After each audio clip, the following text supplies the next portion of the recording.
37. At this also my heart trembleth, and is moved out of his place. Hear attentively the noise of his voice, and the sound that goeth out of his mouth. He directeth it unto the whole heaven, and his lightning unto the ends of the earth. After it a voice roareth. He thundereth with the voice of his excellency, and he will not stay them when his voice is heard. God thundereth marvellously with his voice. Great things doeth he, which we cannot comprehend. For he saith to the snow, Be thou on the earth, likewise to the small rain, and to the great rain of his strength. He sealeth up the hand of every man, that all men may know his work. Then the beasts go into dens, and remain in their places. Out of the south cometh the whirlwind, and cold out of the north. By the breath of God frost is given, and the breadth of the waters is straitened. Also by watering he wearieth the thick cloud. He scattereth his bright cloud, and it is turned round about by his counsels, that they may do whatsoever he commandeth them upon the face of the world and the earth. He causeth it to come whether for correction, or for his land, or for mercy. Hearken unto this, O Job. Stand still and consider the wondrous works of God. Dost thou know when God disposed them, and caused the light of his cloud to shine? Dost thou know the balancings of the clouds, the wondrous works of him which is perfect in knowledge? How thy garments are warm, when he quieteth the earth by the south wind? Hast thou with him spread out the sky, which is strong and as a molten looking-glass? Teach us what we shall say unto him, for we cannot order our speech by reason of darkness. Shall it be told him that I speak? If a man speak, surely he shall be swallowed up. And now men see not the bright light which is in the clouds, but the wind passeth and cleanseth them. Fair weather cometh out of the north. With God is terrible majesty. Touching the Almighty, we cannot find him out. He is excellent in power, and in judgment, and in plenty of justice. He will not afflict. Men do therefore fear him. He respecteth not any that are wise of heart. Chapter 38. Then the Lord answered Job out of the whirlwind, and said, Who is this that darkeneth counsel by words without knowledge? Gird up now thy loins like a man, for I will demand of thee, and answer thou me. Where wast thou when I laid the foundations of the earth? Declare if thou hast understanding. Who hath laid the measures thereof, if thou knowest? Or who hath stretched the line upon it? Whereupon are the foundations thereof fastened? Or who laid the cornerstone thereof, when the morning stars sang together, and all the sons of God shouted for joy? Or who shut up the sea with doors, when it brake forth as if it had issued out of the womb? When I made the cloud the garment thereof, and thick darkness a swaddling band for it, and brake up for it my decreed place, and set bars and doors, and said, Hitherto shalt thou come, but no further, and here shall thy proud waves be stayed. Hast thou commanded the morning since thy days, and caused the dayspring to know his place, that it might take hold of the ends of the earth, that the wicked might be shaken out of it? It is turned as clay to the seal, and they stand as a garment. And from the wicked their light is withholden, and the high arm shall be broken. Hast thou entered into the springs of the sea? Or hast thou walked in the search of the depth? Have the gates of death been opened unto thee? Or hast thou seen the doors of the shadow of death? Hast thou perceived the breadth of the earth? Declare if thou knowest it all. Where is the way where light dwelleth? And as for darkness, where is the place thereof?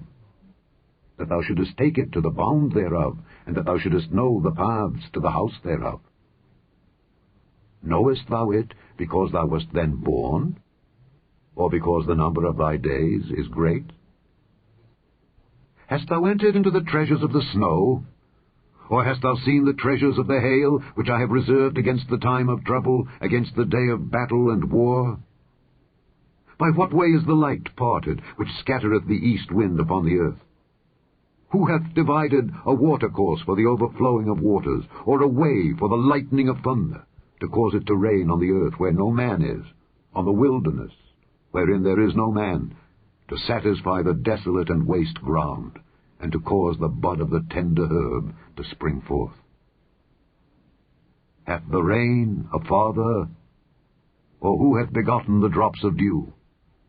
Out of whose womb came the ice, and the hoary frost of heaven? Who hath gendered it? The waters are hid as with a stone, and the face of the deep is frozen. Canst thou bind the sweet influences of Pleiades, or loose the bands of Orion? Canst thou bring forth Mazzaroth in his season, or canst thou guide Arcturus with his sons? Knowest thou the ordinances of heaven? Canst thou set the dominion thereof in the earth? Canst thou lift up thy voice to the clouds, that abundance of waters may cover thee? Canst thou send lightnings, that they may go and say unto thee, Here we are? Who hath put wisdom in the inward parts? Or who hath given understanding to the heart? Who can number the clouds in wisdom? Or who can stay the bottles of heaven, when the dust groweth into hardness, and the clods cleave fast together? Wilt thou hunt the prey for the lion, or fill the appetite of the young lions, when they couch in their dens and abide in the covert to lie in wait? Who provideth for the raven his food? When his young ones cry unto God, they wonder for lack of meat. Chapter 39. Knowest thou the time when the wild goats of the rock bring forth? Or canst thou mark when the hinds do calve? Canst thou number the months that they fulfill? Or knowest thou the time when they bring forth? They bow themselves, they bring forth their young ones, they cast out their sorrows. Their young ones are in good liking, they grow up with corn, they go forth, and return not unto them. Who hath sent out the wild ass free? Or who hath loosed the bands of the wild ass, whose house I have made the wilderness, and the barren land his dwellings? He scorneth the multitude of the city, neither regardeth he the crying of the driver. The range of the mountains is his pasture, and he searcheth after every green thing. Will the unicorn be willing to serve thee, or abide by thy crib? Canst thou bind the unicorn with his band in the furrow? Or will he harrow the valleys after thee? Wilt thou trust him because his strength is great? Or wilt thou leave thy labor to him? Wilt thou believe him that he will bring home thy seed, and gather it into thy barn? Gavest thou the goodly wings unto the peacocks? Or wings and feathers unto the ostrich, which leaveth her eggs in the earth, and warmeth them in dust, and forgetteth that the foot may crush them, or that the wild beast may break them? She is hardened against her young ones, as though they were not hers. Her labor is in vain without fear, because God hath deprived her of wisdom, neither hath he imparted to her understanding. What time she lifteth up herself on high, she scorneth the horse and his rider. Hast thou given the horse strength? Hast thou clothed his neck with thunder? Canst thou make him afraid as a grasshopper?